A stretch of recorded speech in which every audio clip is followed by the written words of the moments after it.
ஆதியாகமம் படித்தால் ஆரம்ப தேவனே அனைத்திற்கும் மூலம் என்று கண்டறிவாய். யாத்திராகமம் படித்தால் கட்டுப்பாட்டிலிருந்தும் விடுதலை உண்டு என்பதை அறிந்து கொள்வாய். லேவியராகமம் படித்தால் பரிசுத்தம் தேவனுக்கு அருகில் நடத்தும் என்பதை புரிந்து கொள்வாய். என்னாகமம் படித்தால் பயணத்திலும் நான் உன்னோடு இருப்பேன் என்பதை உணர்வாய்.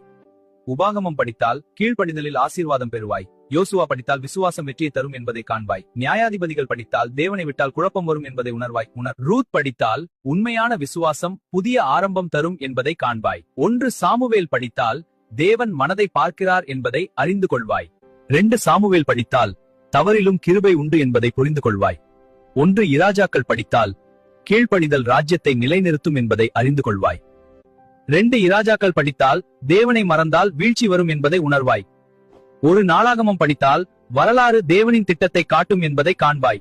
2 நாளாகமம் படித்தால் மனம் திரும்புதல் மீட்பு தரும் என்பதை அறிந்து கொள்வாய்.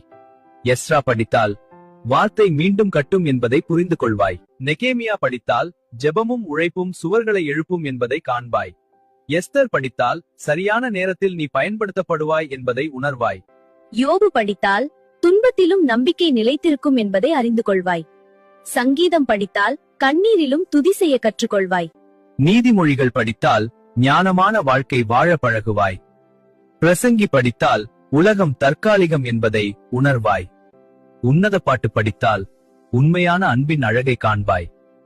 ஏசாயா படித்தால் மீட்பின் வாக்குத்தத்தத்தை அறிந்து கொள்வாய். எரேமியா படித்தால் தேவனின் அழைப்பு துன்பத்திலும் தொடரும் என்பதை உணர்வாய். புலம்பல் படித்தால் துக்கத்திலும் நம்பிக்கை இருக்கிறது என்பதை காண்பாய். எசேக்கியேல் படித்தால் உலர்ந்த எலும்புகளுக்கும் உயிர் உண்டுதின் நம்புவாய். தானியேல் படித்தால் விசுவாசம் நெருப்பிலும் காப்பாற்றும் என்பதை அறிந்து கொள்வாய். ஓசியா படித்தால் தேவன் அன்பு விட்டு போகாது என்பதை உணர்வாய். யோவேல் படித்தால் ஆவியின் ஊற்றை அனுபவிப்பாய்.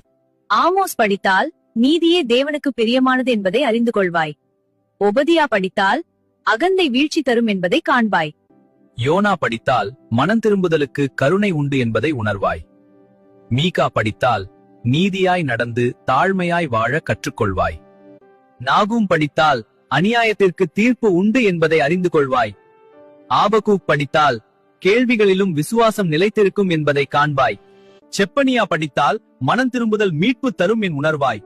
ஆகாய் படித்தால் தேவனுடைய வீட்டை முன்னிலைப்படுத்த கற்றுக்கொள்வாய். சகரியா படித்தால் நம்பிக்கை எதிர்காலத்தை காட்டும் என்பதை அறிந்து கொள்வாய். மல்கியா படித்தால் உண்மையான ஆராதனை தேவனுக்கு முக்கியம் என்பதை புரிந்து கொள்வாய்.